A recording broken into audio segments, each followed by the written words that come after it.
Innal hamdalillah nahmaduhu wa nasta'inuhu wa nastaghfiruhu wa nastahdihi wa natubu ilaih wa na'udzu billahi min syururi anfusina wa min sayyiati a'malina man yahdihillahu fala mudilla lahu wa man yudlilhu fala hadiyalah. Asyhadu an la ilaha illallah wahdahu la syarikalah wa asyhadu anna Muhammadan abduhu wa rasuluh. Salawatullah salamuhu alaihi wa ala alihi wa sahbihi wa tabi'ina wa kulli man tabi'ahum bi ihsanin ila yaumiddin wa alaina ma'hum bi rahmatihi wa karamihi innahu arhamur rahimin. Amma ba'd. Qala Allah ta'ala ya ayyuhalladzina amanu taqullaha haqqa tuqatih wa la tamutunna illa wa antum muslimun. Ikhwani fillah, rahimakumullah, jamaah Masjid Jabal An-Nur yang saya muliakan. Kita berada di hari-hari terakhir dari bulan yang penuh keberkahan, penuh rahmat dari Allah, yaitu bulan Ramadan. Dan sepantasnya lah kita memaksimalkan amal soleh di akhir dari perlombaan kebaikan ini. Tidakkah kita ingat Allah Subhanahu wa taala bersumpah demi kuda-kuda perang yang berpacu kencang di pagi hari mengejar musuh. Mereka taat kepada tuannya. Hal itu menjadi pelajaran bagi kita agar selalu taat kepada Tuhan kita. Dan lihatlah kuda-kuda itu jika dia berpacu dan berada di akhir rute, bahkan garis finish telah terlihat, maka dia akan mengeluarkan seluruh tenaganya, seluruh kekuatannya untuk bisa maksimal mendapatkan hasil yang dia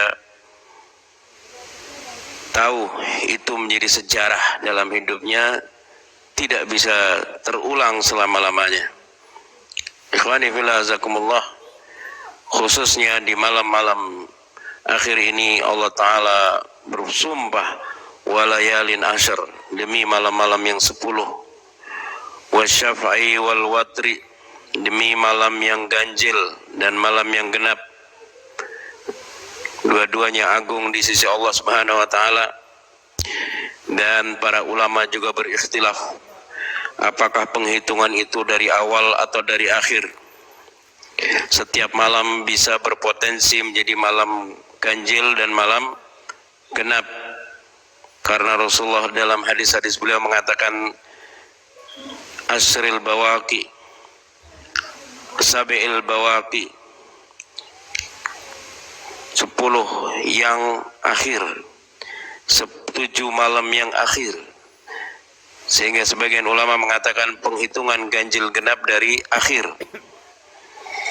Ikhwani fillah azakumullah, tidaklah kita berkumpul di sebaik-baik tempat di atas muka bumi ini, yaitu masjid, kecuali sebagai pembuktian kita kepada Allah bahwa kita benar-benar beriman kepadanya, benar-benar yakin adanya pahala yang berlimpah yang Ia sediakan.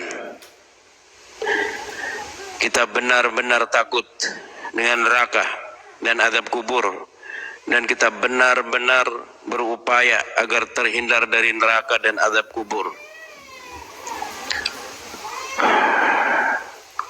Bukankah termasuk tanda atau sebab dikabulkannya doa adalah as'asa akbar, seorang yang kusut masai, berdebu kakinya, lusuh bajunya dalam perjalanan, maka demikianlah orang-orang yang berdiam diri di masjid untuk beriktikaf. Mereka sampai kusut bajunya sampai letih, wajah-wajah mereka terlihat. Itu semua adalah gambaran kerja keras mereka untuk kehidupan yang abadi.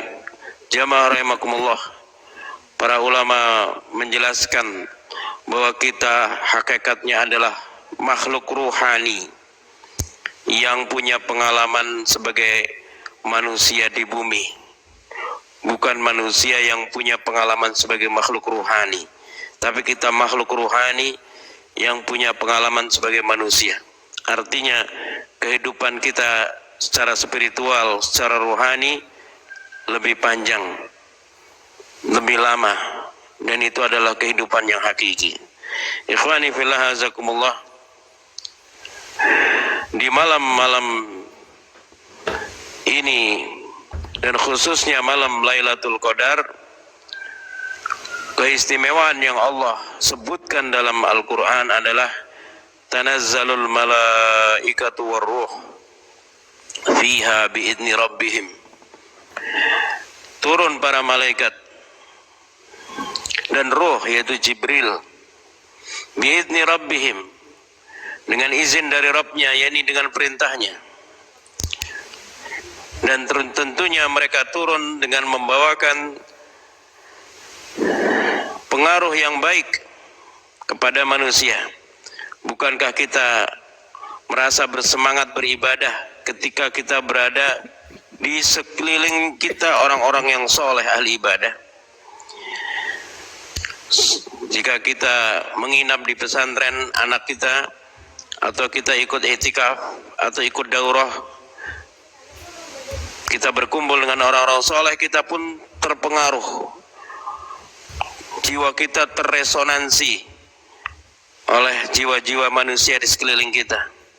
Demikian juga para malaikat yang turun di malam Lailatul Qadar itu, yang melebihi jumlah batu dan kerikil yang ada di bumi ini.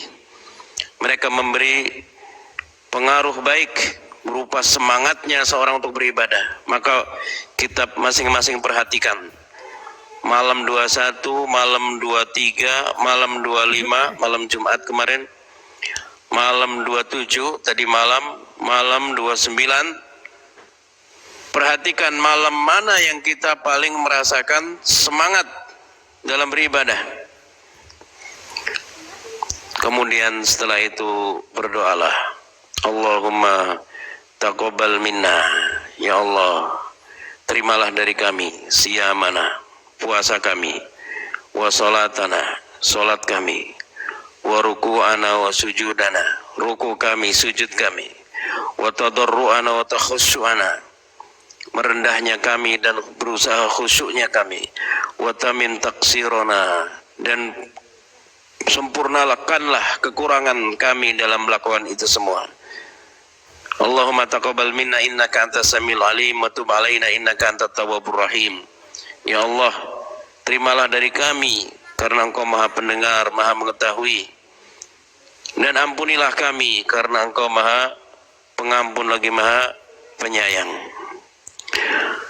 Ini harapan kita semua, keluar dari Ramadan ini dengan membawa bekal pahala yang besar, yang sekaligus menjadi bahan bakar kita untuk semangat beribadah setahun hingga bertemu dengan Ramadan tahun depan. Amin ya rabbal alamin. Tahun lalu kita bersama sebagian saudara kita yang tahun ini tidak ikut Ramadan karena sudah dipanggil oleh Allah. Dan tahun ini kita berkumpul, bisa jadi tahun depan ada di antara saudara kita yang dipanggil oleh Allah.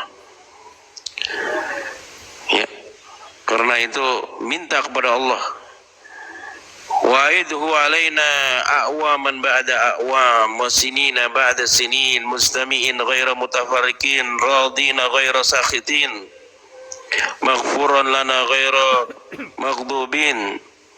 Ya Allah, ulangilah Ramadan ini kepada kami bertahun-tahun ke depan, dalam keadaan kami berkumpul bersatu, saling mencintai, tidak bermusuhan dan berpisah, dalam keadaan kami diampuni, tidak dimurkai, dalam keadaan kami ridha dan diridai. Ikhwani fillah azakumullah, kembali kepada masalah malaikat. Kita tahu dan kita telah pelajari di majelis akidah di masjid ini tentang beriman kepada malaikat, bahasanya mereka adalah ibadum mukramun, khuliqu min nur, kata Rasulullah. Mereka adalah hamba-hamba Allah yang mulia, diciptakan dari cahaya. La ya'sunallaha ma amarahum, mereka tidak pernah bermaksiat kepada Allah atas apa yang diperintahkan kepada mereka. Wa yaf'aluna ma yu'marun, selalu melaksanakan perintah Allah. Yusabbihuna al-laila wan nahar la yafturun, mereka bertasbih siang dan malam tidak merasa bosan. Itu karena mereka tidak punya hawa nafsu. Maka semakin orang bisa mengendalikan hawa nafsunya, semakin kuat dia dalam ibadah. Semakin lemah keimanan seseorang, yakni semakin kuat hawa nafsunya, semakin cepat bosan dia dalam beribadah.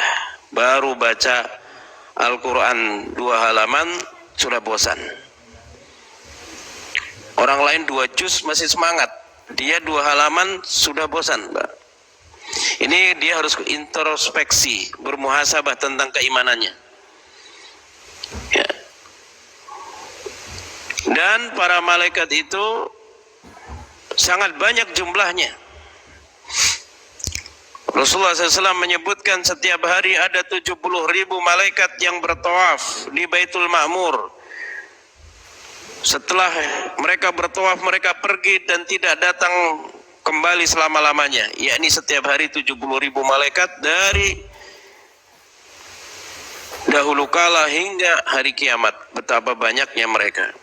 Mereka berhaji di Baitul Ma'mur, Ka'bah yang ada di langit, sekali saja seumur hidup mereka. Rasulullah juga mengatakan mereka setiap tetes dari air hujan bersamanya ada seorang malaikat. Rasulullah juga mengatakan bahwa setiap hari Jumat ada malaikat yang berdiri di pintu-pintu masjid. Mereka mencatat siapa yang datang al-awwal fal-awwal, yang pertama kali dan yang selanjutnya. Hatta idza sa'idal khatibul mimbar, sampai ketika khatib naik ke mimbar, jalasa wastama'a dzikr, mereka ikut duduk dan mendengarkan khutbah. Kita tidak lihat, Pak, kalau hari Jumat masuk kita lihat kosong nih, pintu-pintu nggak ada apa-apa, padahal di situ ada malaikat, ya. Ada, ini benar sahih dari Nabi SAW, walaupun kita tidak melihatnya, ya. Rasulullah SAW juga menjelaskan ada malaikat sayyahin, malaikat yang berkeliling mencari majelis ilmu. Jika mereka menemukannya, mereka ikut duduk menaungi dengan sayap-sayapnya hingga bertumpuk-tumpuk ke ufuk di atas kita ini, hanya saja kita tidak melihatnya, ya. Ini para malaikat jumlahnya yang sangat banyak. Bahkan Rasulullah SAW mengatakan, ya, siapa yang membaca la ilaha illallah wahdahu la syarika lahu lahul mulku wa lahul hamdu, dalam riwayat yuhyi wa yumiitu wa huwa ala kulli syai'in qadir, 10 kali setelah salat subuh dan salat maghrib, maka Allah kirimkan 10 malaikat berpakaian perang lengkap menjaga dia hingga sore hari. Jika dia baca maghrib, menjaga dia hingga pagi hari. Dan Rasulullah juga mengatakan, man qara ayatul kursi lam yazal lahu minallahi hafidun, siapa yang pagi hari membaca ayat kursi, maka Allah turunkan 1 malaikat menjaganya, menjadi pengawalnya hingga sore hari. Jika dia membaca sore hari, turun malaikat menjadi pengawalnya di belakangnya hingga pagi hari. Sehingga tidak perlu kita mencari khodam, pengawal pembantu dari kalangan jin yang banyak penipu, kadzub, kata Rasulullah SAW. Karena Allah telah sediakan pelindung-pelindung dari para malaikat, ya. yang Allah sebut dalam Al-Quran sebagai hafadhah, para penjaga. Ya. Dan juga ada malaikat kiraman katibin yang mulia dan mencatat seluruh ucapan dan perbuatan kita. Ikhwani fil azani Allah wa iyyakum, para malaikat juga mendoakan kita, mendoakan manusia. Wa yastaghfiru liman fil ardi, mereka memintakan ampun kepada manusia yang hidup di bumi. Surat Asy-Syura. Ya. Karena mereka tinggal di langit, para malaikat itu. Mereka turun ke bumi untuk melakukan tugas. Rasulullah SAW mengatakan, "At-tatis sama wa huqqalaha an ta'id laisa fiha mawdi'u arba'ati asabi illa fiha malakun raqiun aw sajid."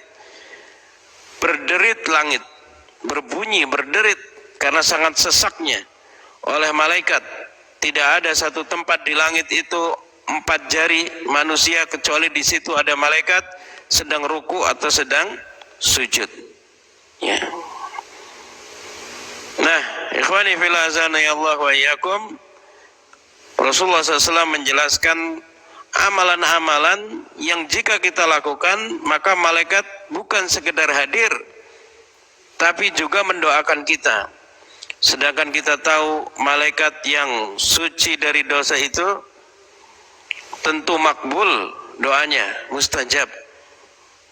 Ya, maka kita perlu amalan-amalan apa sajakah itu sehingga kita bisa memperbanyaknya. Ya, di antaranya yang pertama adalah ketika kita berdiri di shaful awal, shaf yang pertama dari shaf salat. Ini didapatkan oleh orang yang i'tikaf, mereka dapat shaf yang pertama, mendapatkan takbiratul ihram. Ya, Rasulullah SAW mengatakan dalam hadis yang diriwayatkan oleh ahlu sunan dan disahihkan oleh Syekh Albani dalam Sahih Targhib wa Tarhib, Rasulullah mengatakan, "Innallaha wa malaikatahu yusalluna ala shafil awwal." Allah dan para malaikat bersolawat kepada orang yang berdiri di shaf yang pertama. Ya. Nah, solawat dari Allah maksudnya rahmat. Solawat dari malaikat mendoakan. Makanya Rasulullah di hadis yang lain mengatakan, "Lau ya'lamun nas ma fi shafil awwal wal atama, tsumma la yajiduha illa an yastahimu lastahamu." Kalau manusia tahu pahalanya, bayarannya dari Allah untuk dia, kalau dia sholat di shaf pertama dan sholat isya, ya, apalagi sholat isya, kemudian mereka tidak bisa dapat kecuali harus berundi, pasti mereka berundi. Makanya di Masjid Nabawi itu orang yang di shaf pertama kalau mau ke toilet dia suruh orang duduk di situ, Pak. Dibayar sama dia. Dia takut kehilangan tempat itu. Dibayar sama dia, dia ke toilet, ke situ lagi, baru duduk lagi, sehingga tidak hilang tempatnya itu. Dia berani keluar uang ini karena dia percaya bayaran yang dia dapatkan lebih besar dari itu. Ini kembali masalah keimanan kepada yang gaib, yaitu pahala. Dahulu para sahabat luar biasa, Pak. Hijrah, mereka tinggalkan diarihim wa amwalihim, negerinya dan hartanya. Makanya dalam hadis riwayat Bukhari dan Muslim dari Anas bin Malik radhiyallahu anhu, Anas menceritakan, walaqad ra'aitu Rasulullah sallallahu alaihi wasallam yakhruju minal masjid ba'da salatil fajr fi ghadatin baridah ila al-khandaq liyara ashabahu yaghfiruna al-khandaq ala tabi wan nasab. Sungguh, kata Anas bin Malik, aku melihat suatu hari Rasulullah keluar dari salat subuh seperti ini suasananya. Di malam subuh, setelah salat subuh yang gelap, masih gelap, beliau ingin melihat para sahabat yang sedang menggali khandaq, parit di sekeliling kota Madinah untuk melindungi kota Madinah dari serangan kaum kufar Quraisy dan orang-orang Arab yang bersekutu dengannya. Dan khandaq ini tidak kecil, dibuat lebar agar kuda tidak bisa lompat nggak sampai. Ya, Maka Rasulullah melihat para sahabat sedang menggali dengan kampak, dengan cakul, dengan alat-alat. Walam yakun lahu abid, kata Anas bin Malik, dan para sahabat yang baru hijrah itu tidak punya budak. Artinya apa? Mereka yang sedang kena lumpur bajunya, kena debu, sedang letih, lelah, jua, sedang lapar, sedang bekerja kasar, itu tadinya di Mekah mereka bos-bos, Pak, saudagar-saudagar kaya mereka, yang tangannya tidak pernah berdebu melakukan pekerjaan kasar, bajunya nggak pernah kotor kena debu-debu, punya budak-budak, semua kerjaan kasar budak yang kerja, dia cuma nyuruh bayar karena dia kaya dari lahir. Tapi mereka karena keimanannya mau meninggalkan negerinya, bahkan hartanya banyak yang tertinggal, datang ke Madinah dan mau kerja kasar seperti itu untuk Islam, karena yakin dengan adanya apa? Pahala. Maka Rasulullah melihat itu, Rasulullah ternyuh, ya, sedih, kasihan. Maka Rasulullah mengatakan, Allahumma la aisha illa aisyul akhirah faghfir lil ansari wal muhajirah. Ya Allah, sungguh tidak ada kehidupan kecuali kehidupan akhirat, maka ampunilah muhajirin dan ansor ini, ampuni dosa-dosa mereka, muliakan mereka, karena mereka apa? Meninggalkan dunia. Nah, kita ini untuk meninggalkan rumah kita ketika ada azan sehingga bisa mendapatkan shaful awal ini sangat, ya, sebagian kita sangat berat. Sebagian kita sangat berat. Bahkan jika datang waktu sholat, kita berada di jalan, ada masjid di tepi jalan, kita memilih pulang saja sholat di rumah.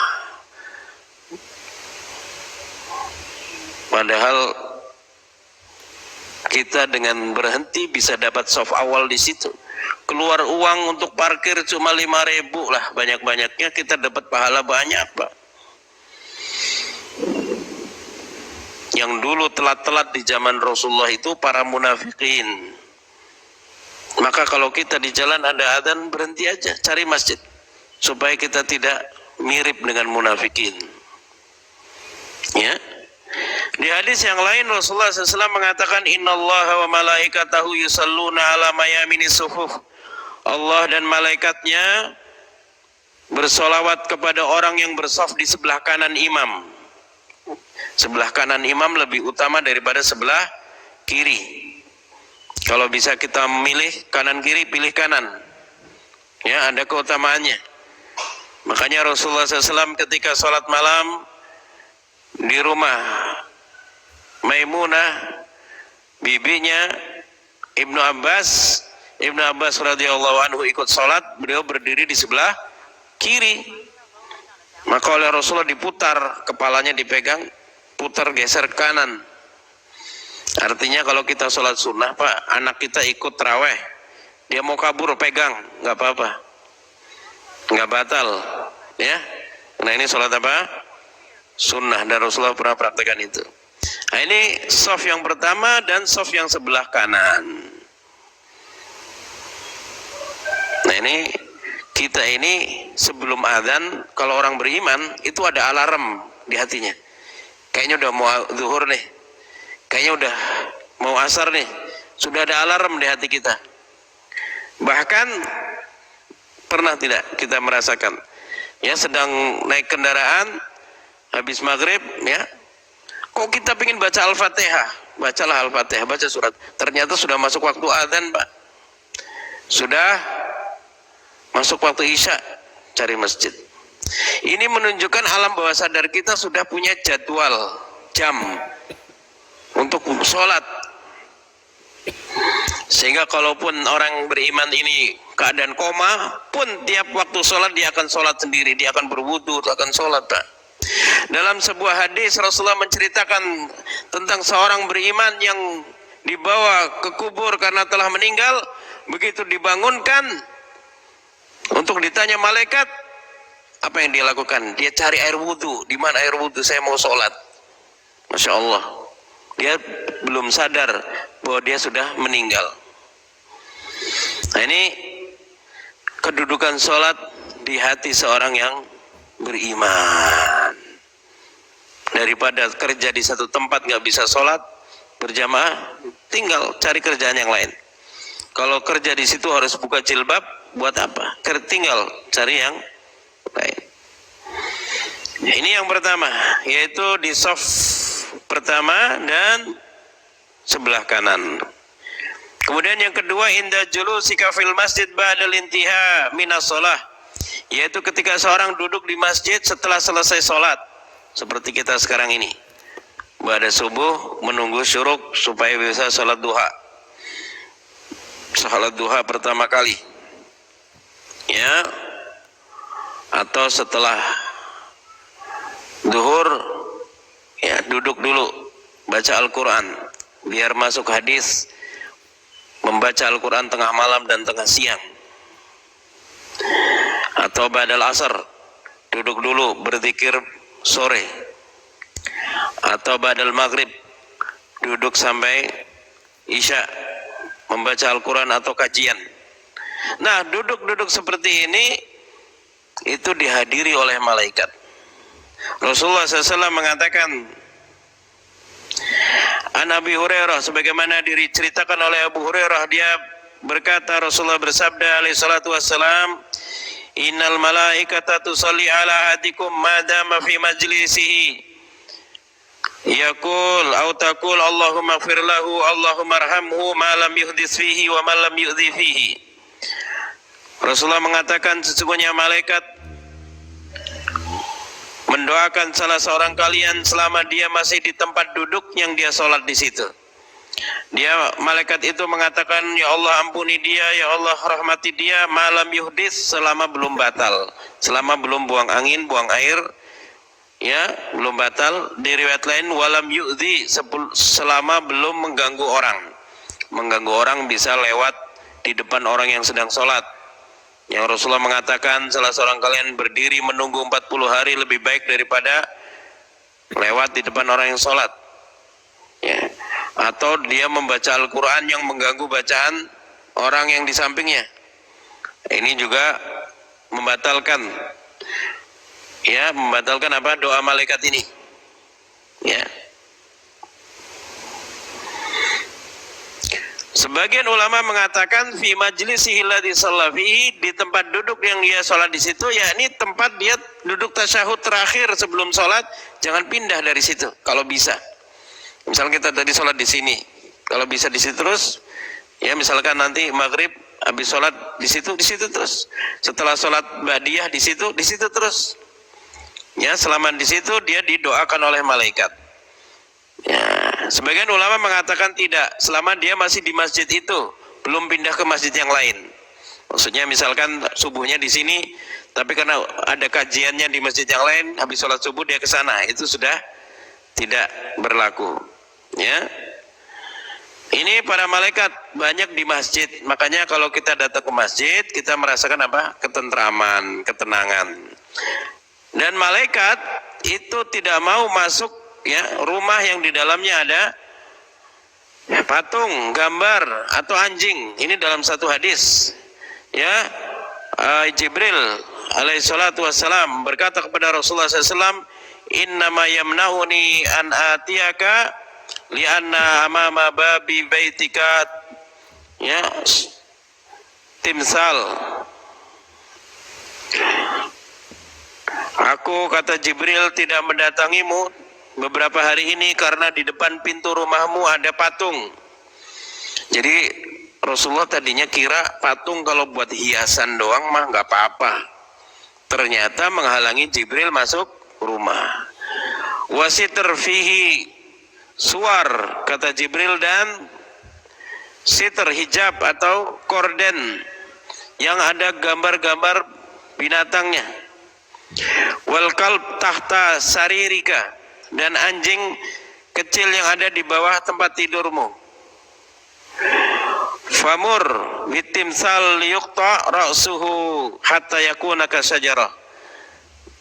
Maka Jibril mengatakan pada Rasulullah, perintahkanlah orang untuk memotong kepala patung itu.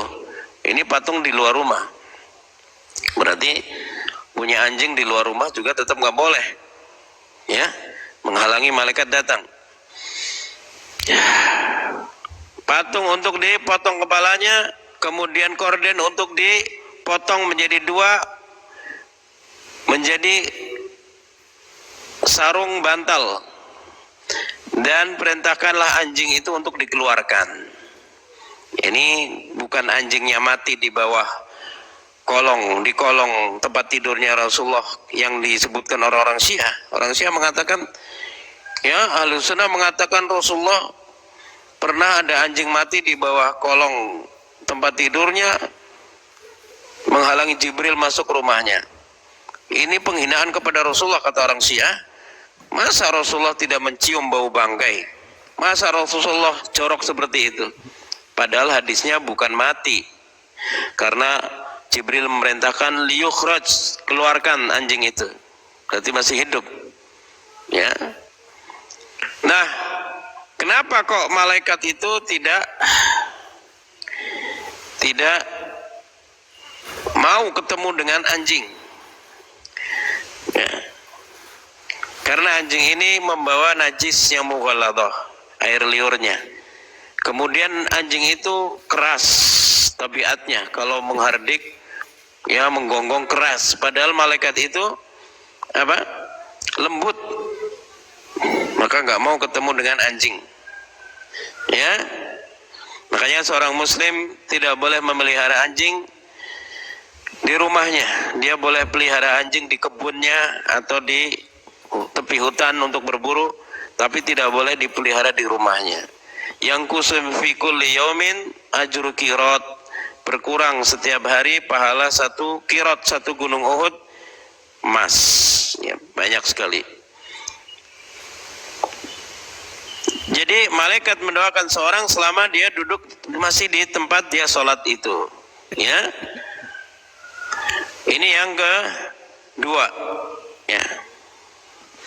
Kemudian, ya, makanya masjid-masjid jangan ada gambar-gambar. Ya, kadang-kadang masjid itu dikasih kalender, padahal di situ banyak foto-foto, ya, atau gambar tokoh agama, ya, syekh. Ini semua apa? Tidak diperbolehkan, ya, karena menghalangi malaikat masuk, ya. Kalau malaikat tidak masuk berarti rahmat berkurang. Pantas rumah penuh dengan percekcokan suami istri, emosi anak-anak ke orang tua juga kesel ke anak. Kenapa? Ternyata di situ ada patung harimau, ya, di situ ada gambar-gambar orang menari Bali telanjang, ya. Ini seperti ini, yang rugi kita sendiri, ya. Bukan berarti itu tips panjang umur, sebagaimana olok-olokan orang-orang ahli ra'yi yang menghina sunnah. Kalau mau panjang umur, pasang patung di dalam rumah sehingga malaikat tidak masuk. Ini tidak begitu. Kalau malaikat maut siapa saja, aina ma takunu yudrikumul mautu walau kuntum fi burujim musayyadah. Di mana saja kalian berada, malaikat maut akan mengejar kalian dan kena kalian walaupun kalian berada di dalam benteng yang kokoh. Makanya nggak usah berpanjang-panjang angan-angan. Orang yang 5 menit lalu meninggal itu tidak mengira hidupnya sependek itu, Pak. Yang sejam lalu ada orang meninggal nggak? Ada kan? Dia nggak mengira hidupnya sependek itu. Dia kira masih panjang, ya. Kemudian yang ketiga, iyadatul marid, ketika kita menjenguk saudara kita yang sedang sakit. Karena hati yang senang adalah apa? Obat. Kata para dokter, hati yang gembira adalah obat. Ketika kita datang membuat dia senang, maka apa? Membantu penyembuhannya. Makanya orang dulu medikasi dengan meditasi. Meditasi adalah medikasi. Karena meditasi itu menenangkan pikiran, mengendapkan pikiran. Dengan pikiran yang tenang, maka metabolisme tubuh menjadi maksimal dan bisa memperbaiki dirinya sendiri, ya. Nah, kita ini tidak bermeditasi seperti itu. Karena kita muslim, kita diberikan yang lebih baik, yaitu apa? Siang hari Ramadan kita dibersihkan dari toksin-toksin, penyakit-penyakit dari tubuh kita, dosa-dosa juga luntur, pikiran-pikiran buruk, perasaan buruk juga hilang. Kosong, malamnya kita berdiri di masjid, itu mengendap pikiran kita, tenang kita, kemudian dicas dengan bacaan Quran yang kita dengar masuk ke jiwa kita. Jadi kalau imam bacaannya panjang, nikmati aja Pak, karena itu dicas jiwa kita dengan Al-Quran, itu sedang dicas keimanan kita, ya, dan kita mendapatkan pahala dengan mendengarnya seperti kita membacanya. Dan berdirinya kita itu di shaf itu memperingan berdirinya kita di hari kiamat, ya. Rasulullah mengatakan, kafa bi barikati sayfi ala ra'sil mujahid ala ra'si syahidi, ya, badilan lahu min fitnatil qabri. Kata Rasulullah SAW, Al-Kabaqal SAW, beliau mengatakan, cukuplah ayunan pedang di atas kepala orang yang mati syahid yang pernah membuat dia takut sebagai ganti ketakutan di dalam kubur. Jadi dia tidak mendapatkan azab kubur, ya. Jadi al-jaza min jinsil amal. Berdiri yang lama di masjid dalam rangka salat itu mengurangi lama dan lelahnya berdiri di hari kiamat di padang mahsyar. Dari Ali bin Abi Thalib radhiyallahu anhu, dari Nabi alaihi salatu wasallam, beliau bersabda, "Ma min rajulin yaudu maridan mumsiyan." Tidak ada seorang yang yaud, yakni menjenguk seorang yang sakit sore hari, illa kharaja mahu sab'una alfi malak, kecuali keluar bersamanya 70.000 malaikat. Banyak sekali, cuma kita tidak lihat, ya. 70.000 malaikat bersamanya, yastaghfiruna lahu hatta yusbih, memintakan ampun bagi dia sampai subuh kalau dia keluarnya sore. Wa kana lahu kharifun fil jannah, dan dia memiliki kharif. Kharif itu aslinya musim gugur, maksudnya adalah buah-buahan yang sudah dipetik, disimpankan untuk dia di surga. Ya, ini nggak usah metik lagi, sudah dipetikin. Ini bukan majas, ini hakiki Pak. Ini hakiki. Ketika Rasulullah mengatakan, man qala la haula wala quwata illa billah ghurisat lahu nakhlatun fil jannah, siapa yang mengucapkan la haula wala quwata illa billah sekali, maka ditanamkan satu pohon korma untuk dia di surga. Itu asli Pak, hakiki, bukan majas.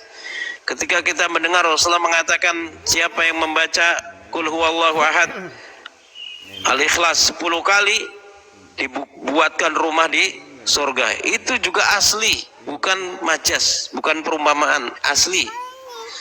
Rasulullah ketika Isra Mi'raj lihat di surga itu ada para pekerja sedang membangun istana. Tiba-tiba diam jadi patung pekerja-pekerja itu. Rasulullah tanya kepada Jibril, kenapa tiba-tiba diam begitu? Jadi patung semua. Kata Jibril, itu punya orang yang masih hidup. Ketika dia berzikir, para pekerja di surga ini kerja bikin. Begitu dia berhenti ibadah, lagi istirahat, berhenti juga mereka. Berhenti juga mereka bekerja. Itu asli, benar, dilihat oleh Rasulullah SAW. Bukan majas, bukan perumpamaan, itu asli. Ya, itu benar-benar ada. Ya.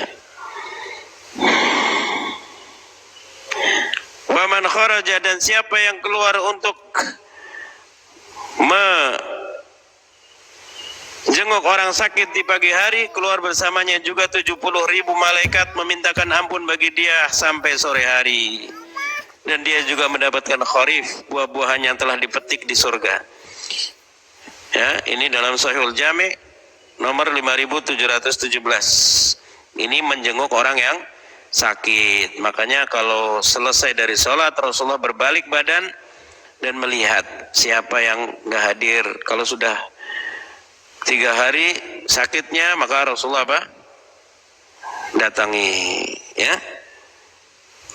Kalau masih sehari mungkin biasa, masuk angin aja. Tapi kalau sudah 3 hari didatangi oleh Rasulullah, Rasulullah pegang tangannya, kemudian Rasulullah ucapkan tahur, laba satuhur, insya Allah nggak apa-apa. Ini cuma pembersih dari dosa, insya Allah nggak apa-apa. Nanti sehat lagi. Diberikan jiwa apa? Optimis. Ya, jangan ditakut-takuti, Pak. Ya, saya ada teman sakit begini kok mati kemarin. Jangan begitu, Pak. Kasihan dia, terteror, ya. Bilang insya Allah sembuh. Ya, mertua saya lebih parah dari ini, sembuh kok. Bocor jantungnya mertua saya, sekarang sehat lagi, sembuh. Ya, itu jadi orang apa? Optimis, ya kan?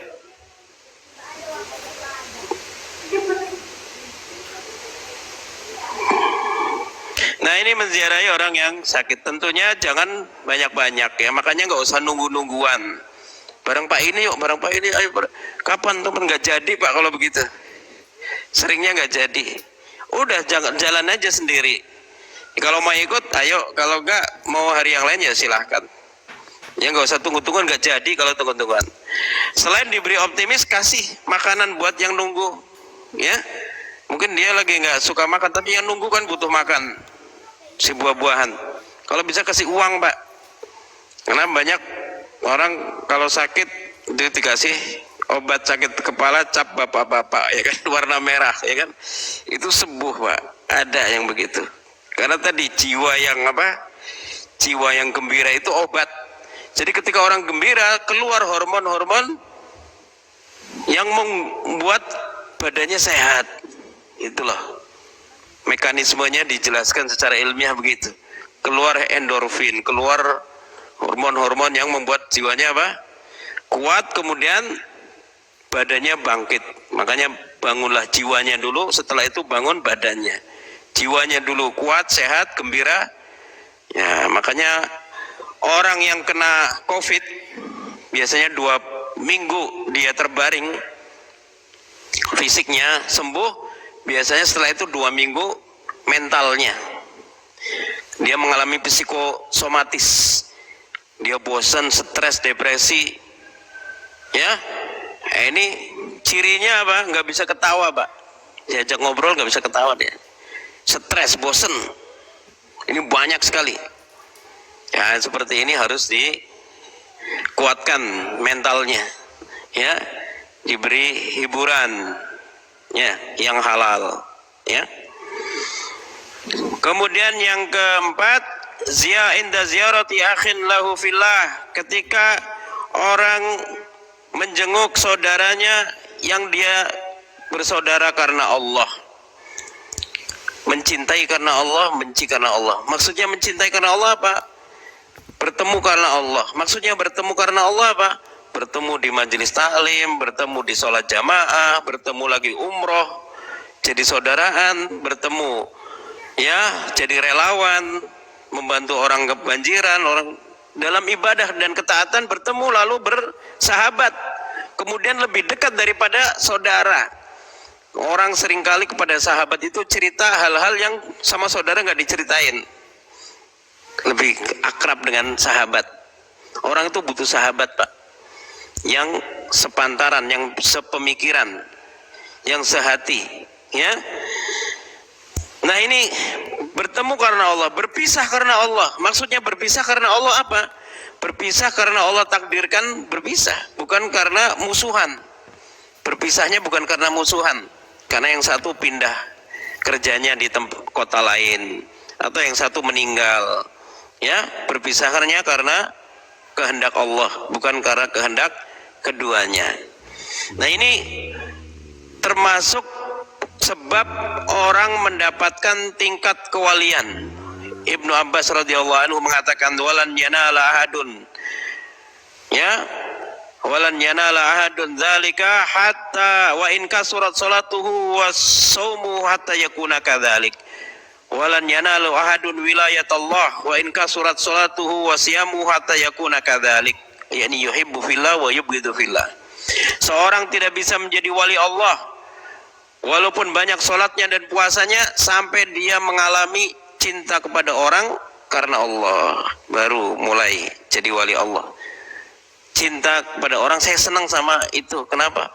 Dia sholatnya rajin, jarang telat, softnya di pertama terus, dia baca Qur'annya bagus, kuat baca Qur'annya, dia sopan orangnya, suka membantu, dan seterusnya, karena kebaikannya. Nah, disunahkan kita untuk menyampaikan bahwa kita cinta kepada dia.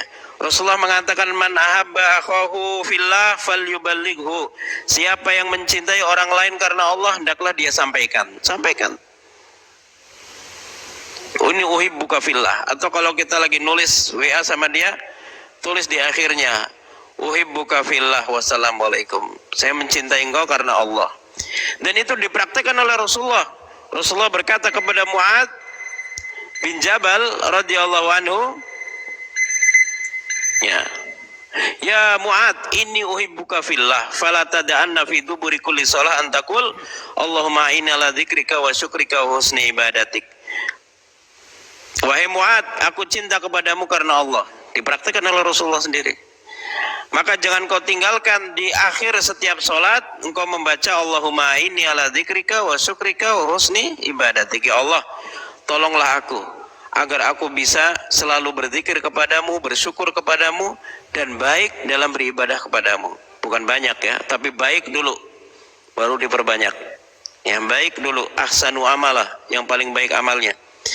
Nah, ini di dubur kulli sholah. Mas dubur itu belakang, maksudnya sebelum salam. Ya, doa setelah salam bagus, tapi lebih bagus lagi doa sebelum salam. Ya, karena salam itu kan permisi. Sebelum permisi dia minta. Setelah permisi ya sudah, itu sudah pendinginan.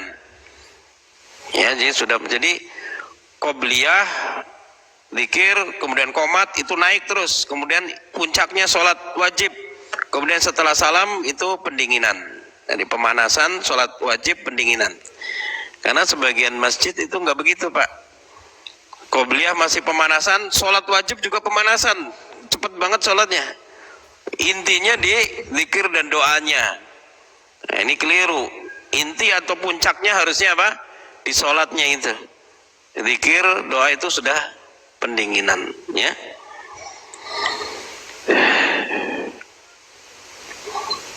Dari Abu Hurairah radhiyallahu anhu, dari Nabi alaihi salatu wasallam, ya, anna rajulan zara akhun lahu fi qaryatin ukhra. Ada seorang, kata Rasulullah, yang bersafar untuk menemui saudaranya di jalan Allah, saudara yang dia cintai karena Allah. Farsadallahu lahu ala madrajatihi malakan. Maka Allah utus malaikat untuk menjumpainya di tengah perjalanan. Ya, maksudnya malaikat itu membentuk diri menjadi manusia. Ya. Falamma ata alaihi qal aina turid. Ketika telah menjumpainya, malaikat bertanya, mau kemana engkau?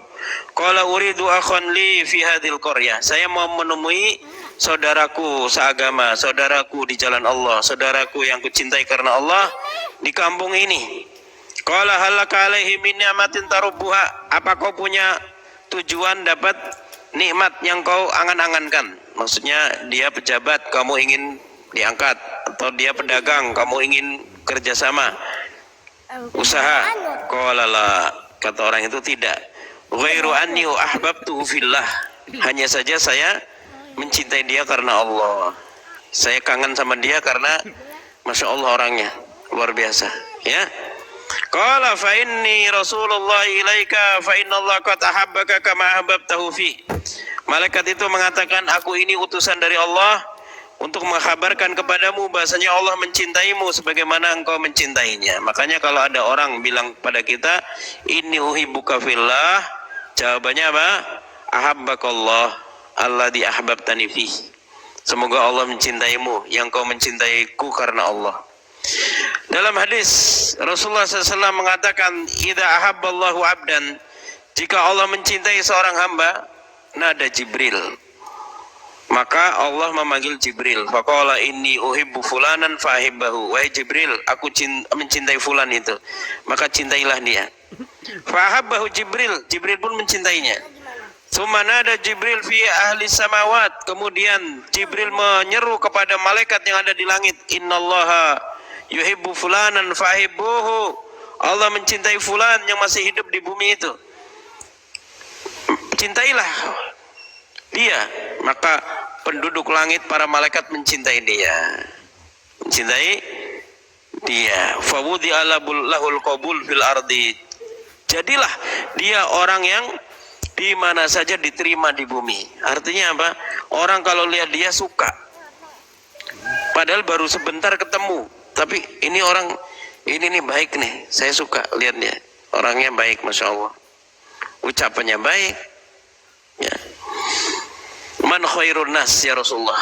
Siapa sebaik-baik manusia ya Rasulullah? Qala kullu mahbubil qalbi sadukil lisan. Kata Rasulullah, semua orang yang hatinya mahbub, lisannya jujur. Lisan yang jujur kami telah paham ya Rasulullah, kata sahabat. Fama mahbubul lisan, mahbubul qalbi itu apa ya Rasulullah? Qala kullu taqiyyin naqiyyin, la isma alaihi wala baghi, la hasada wala hik. Kata Rasulullah, sebaik-baik orang itu orang yang taqi, naqi, bertakwa dan bersih. Pikirannya bersih, jiwanya bersih, omongannya bersih. Ya, la isma alaihi wala baghi, tidak ada dosanya, seakan-akan tidak ada dosanya, dan tidak ada kebencian dengan kedoliman yang dia lakukan, tidak ada kebencian dan hasad pada orang lain.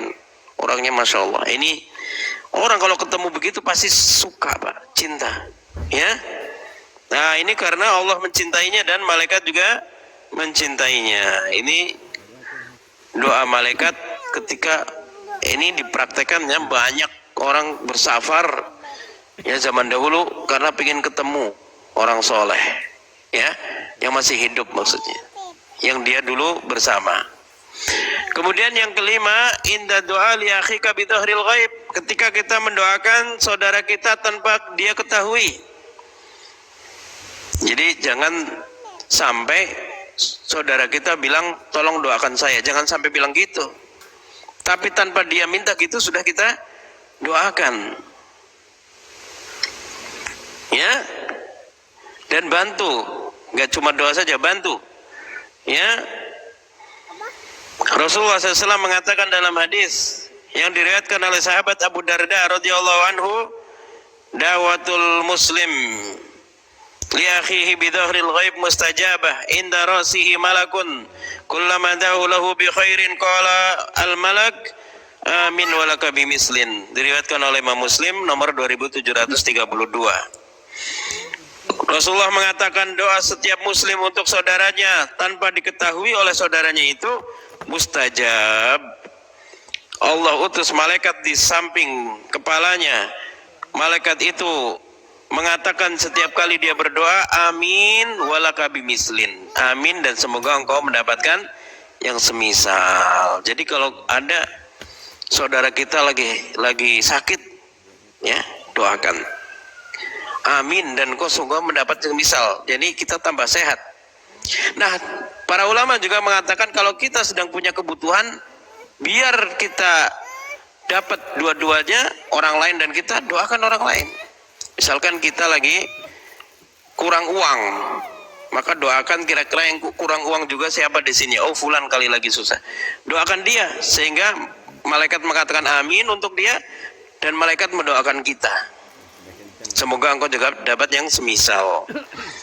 Tapi jangan doa, kata sebagian perempuan, jangan doa biar fulan dapat 4 istri. Ya Allah, jadikan fulan punya 4 istrinya. Nanti malaikat mengatakan amin dan semoga engkau juga dapat 4 istri. Ya, kalau belum mampu jangan, ya. Nah, ini doa untuk saudara apalagi yang sudah meninggal. Ya. Apalagi yang sudah meninggal. Ini jam ini dikasih orang dan orangnya sudah meninggal, Pak. Makanya kalau saya lihat jam ini sering saya katakan Allahumma gfir lahu. Saya sebut namanya. Yang ngasih baju ini masih hidup. ya di Makassar.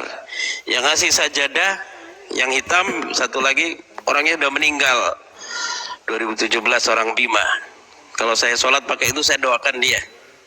Yang ngasih cincin saya biasanya saya pakai warna biru, orang Bintaro sudah meninggal Pak, ya, Pak Fadil Harahap rahimahullah ta'ala. Kalau saya pakai cincin itu saya doakan dia, ya. Bahkan kalau kita lewat kuburan, saya malam hari lewat kuburan Karetengsin Tanah Abang atau Tanah Kusir kalau ke Bintaro, sebelum subuh lewat, ini orang-orang ini, ya, kalau kita bacakan doa untuk mereka, gembira mereka Pak. Mungkin kalau digambarkan berebut mereka. Allahumma ighfir lahum warhamhum wa'afihim wa'fu anhum. Kalau lewat kuburan doakan mereka. Kan kita nggak kenal Tat. Yang penting muslim. Mudah-mudahan kalau kita dikubur juga didoakan oleh orang yang tidak kita kenal juga sama. Ya, doakan Allahumma ighfir lahu warhamhu wa'fu anhu. Makanya Abdurrahman bin Mahdi mengatakan kepada Abdullah bin Ahmad bin Hambal, ayahmu termasuk 7 orang yang selalu saya doakan setiap selesai sholat, termasuk Imam Syafi'i guruku dan beberapa orang. Padahal sudah meninggal, tapi murid yang berbakti begitu, gurunya didoakan Pak, ya. Apalagi sudah meninggal. Orang tua ini terbukti anaknya bermanfaat atau tidak setelah meninggal, ya. Kalau masih hidup kan masih mengharapkan warisan, ya kan. Tapi kalau sudah meninggal kita doakan tidak mengharapkan apa-apa. Kita mengharapkan pahala dari Allah dan itu balas jasa kita yang pun tidak sebanding dengan apa yang mereka kerjakan untuk kita, ya. Kemudian yang keenam, ini sampai 8 ya, 2 lagi. Yang keenam, inda ta'limin nas al khair, ketika mengajarkan kebaikan, yaitu agama ini.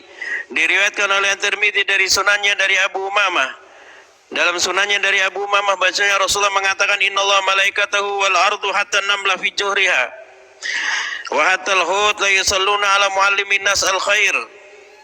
Ya, sesungguhnya kata Rasulullah, Allah dan malaikat dan bumi sampai semut sampai ikan di lautan mendoakan orang yang mengajarkan kebaikan. Ini enggak cuma ustadz yang mengajarkan agama, semua kita kewajibannya ilmu, amal, dakwah, ilmu. Surat Al-Asr, amanu wa amilu sholihat wa tawasaw bil haq tawasaw bis sabr. Kita semua ilmu, amal, dakwah, kewajiban kita semua. Cuman kalau dakwah umum seperti dokter praktek umum harus ada background pendidikan khusus. Tapi kalau pribadi semua kita wajib dakwah Pak.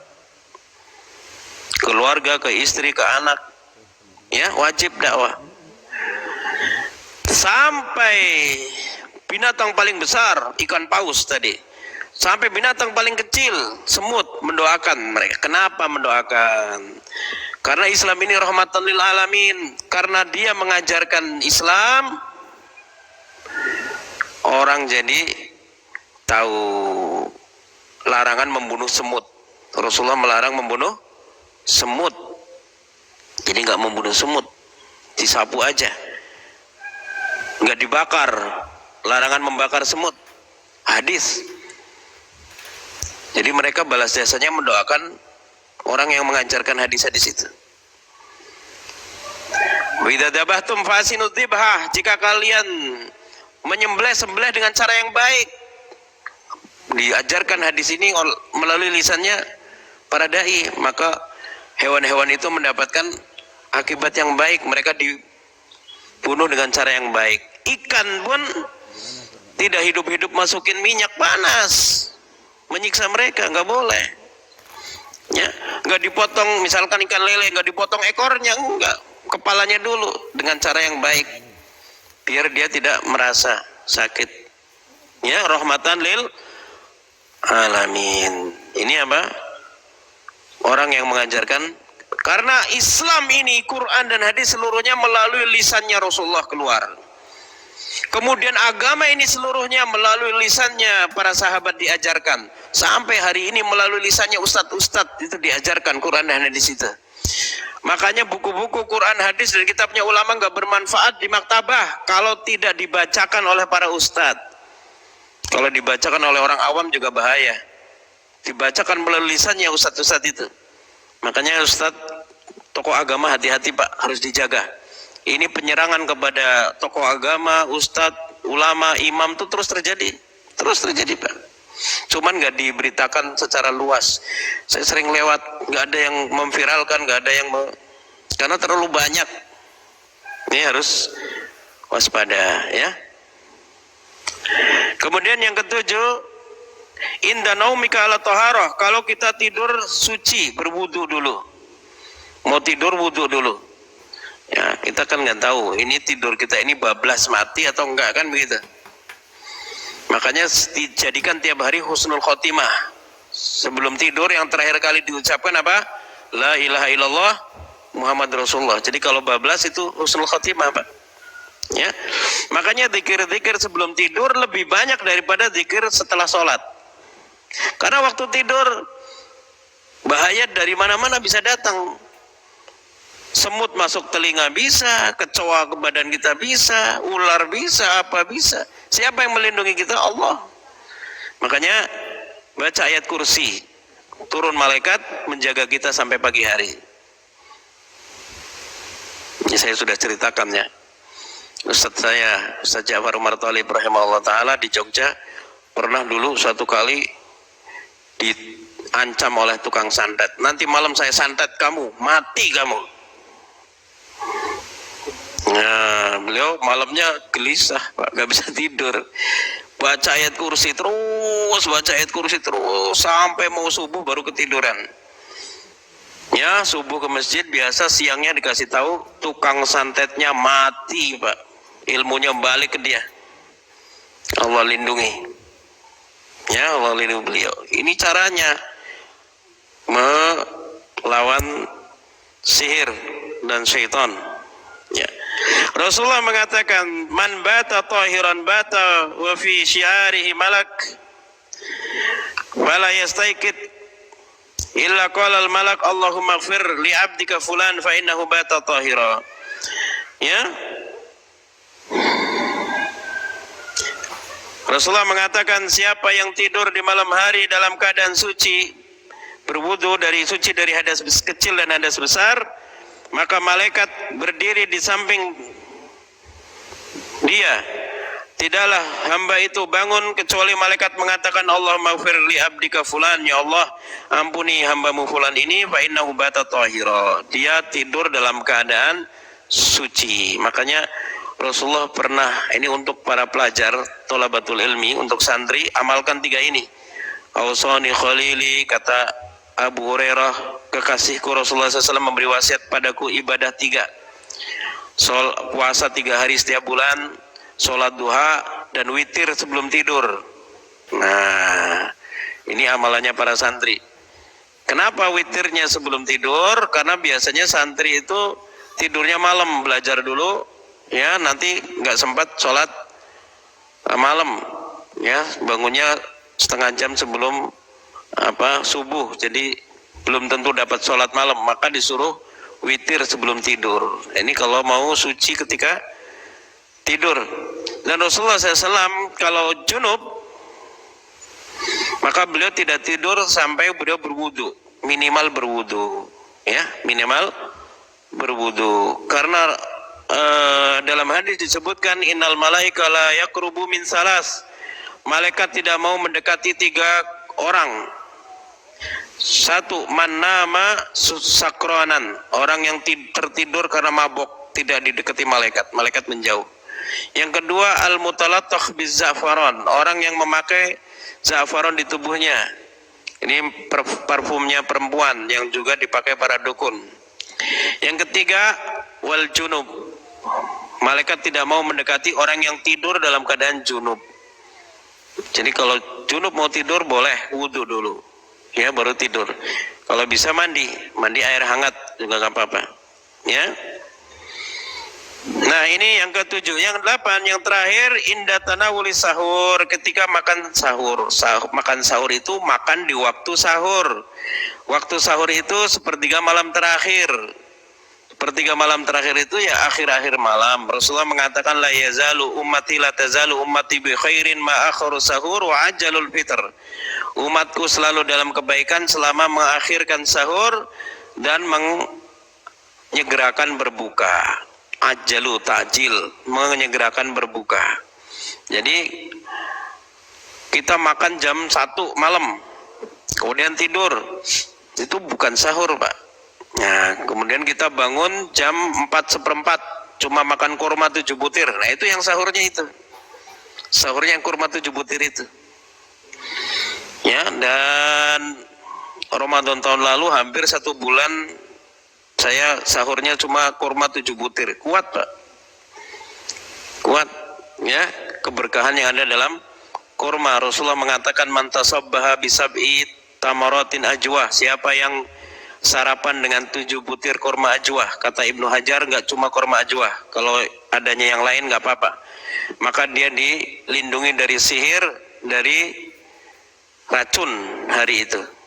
Ya, itu kurma. Ya, banyak ditanam sekarang di Indonesia dan berbuah. Jadi kita kena hoax ratusan tahun dari Belanda, katanya kurma tidak bisa berbuah di sini. Itu hoax ternyata, ya. Nah, perlu juga ditanam di sini bidara. Ya, ditanam di sini siwak. Coba, kenapa kita beli siwak nunggu orang umroh? Kenapa nggak tanam pohonnya di sini aja, produksi, ya, supaya lebih murah. Karena siwak ini kita tusuk orang yang ada jinnya pakai pensil sama pakai siwak beda, Pak. Tempel gitu, pakai pensil nggak kesakitan, tapi kalau pakai siwak kesakitan jinnya itu. Karena Rasulullah mengatakan al-siwak madharatun lil fam wa mardatun lirabb. Siwak itu membersihkan mulut dan membuat ridha Allah Subhanahu wa taala. Siwak. Ya. Nah, makan sahur ini didoakan. Karenanya makan sahur ini termasuk ibadah. Kenapa? Karena orang bangun lagi ngantuk-ngantuk disuruh makan. Akhirnya aslinya kan nggak enak, ya kan? Baru bangun suruh makan. Tapi karena perintah Rasulullah, faslu ma baina siyamina wa siyami ahlil kitab aklatu sahur. Perbedaan antara puasa kita dan puasa ahli kitab, makan sahur. Makanya puasanya orang dulu, agama Kapitayan, kepercayaan, ya, itu makannya sekali ketika matahari terbenam. Habis itu dia nggak makan minum lagi sampai besok lagi matahari terbenam lagi. Itu perbedaannya dengan kita makan sahur, ya. Makan aja dapat doa malaikat, masya Allah. Makan jadi ibadah, Pak. Ya. Nikah juga jadi ibadah. Ya, jadi dalam agama kita ada ibadah yang enak, ada ibadah yang berat juga ada, ya. Dari Ibnu Umar radhiyallahu anhu anna Rasulullah sallallahu alaihi wasallam qala innallaha malaikatahu yusalluna 'alal mutasahirin. Dalam hadis yang dibawakan oleh Ibnu Hibban dalam sahihnya, Rasulullah mengatakan dari Ibnu Umar radhiyallahu anhu, sesungguhnya Allah dan malaikatnya bersolawat kepada orang-orang yang makan sahur, ya, yang makan sahur. Jadi makan di waktu sahur. Dan ini menguatkan kita untuk berpuasa, ya. Nah, inilah 8 amalan yang kita bisa memperbanyaknya supaya kita senantiasa mendapatkan doanya para malaikat, ya. Makanya kita juga disuruh memperbanyak doa untuk seluruh kaum muslimin. Ya, tadi bidhohril ghaib, ya, doa tanpa diketahui orang lain, apalagi kalau untuk seluruh kaum muslimin. Misalkan kita lagi miskin, kita doa, ya Allah, kayakanlah seluruh muslimin dan muslimat. Balasannya dari seluruh muslimin dan muslimat. Sebanyak muslimin dan muslimat berapa? Manusia, jin, yang belum lahir, banyak sekali. Ya, kita lagi sakit, Allahumma shfi mardona wa mardal muslimin. Ya Allah, sembuhkan kami dan sembuhkan yang sakit dari seluruh kaum muslimin. Yang sekelompok, yang enggak sekelompok, yang seorganisasi, enggak seorganisasi. Seluruh kaum muslimin, ya. Nah, ini doa yang kembali kepada kita dari malaikat luar biasa besar. Ya, ini saja yang kita bahas di pagi ini. Ya, semoga Allah Subhanahu Wa Taala memberkahi setiap ilmu dan amal kita. Ya, menjadikan Ramadan ini kita mendapatkan pelajaran yang menjadi bekal menjadi prinsip hidup kita, dan kita melakukan amal yang belum pernah kita kerjakan. Coba ya, cari amal yang kira-kira saya belum pernah, ya jangan sampai seumur hidup kok nggak pernah amal itu, ya. Nah, semoga Allah Subhanahu Wa Taala juga menyampaikan kita kepada Ramadan tahun depan, ya, di atas kesehatan, keamanan, istiqomah, ya, di atas Islam dan iman. Ya, saya kira cukup ya. Ada pertanyaan tidak, Pak? Ya, boleh. Assalamualaikum warahmatullahi wabarakatuh. Waalaikumsalam warahmatullahi wabarakatuh. Sebuah pertanyaan dari salah satu jamaah yang mengikuti lewat channel YouTube Jabal An-Nur, berkaitan dengan saf pertama, Ustaz.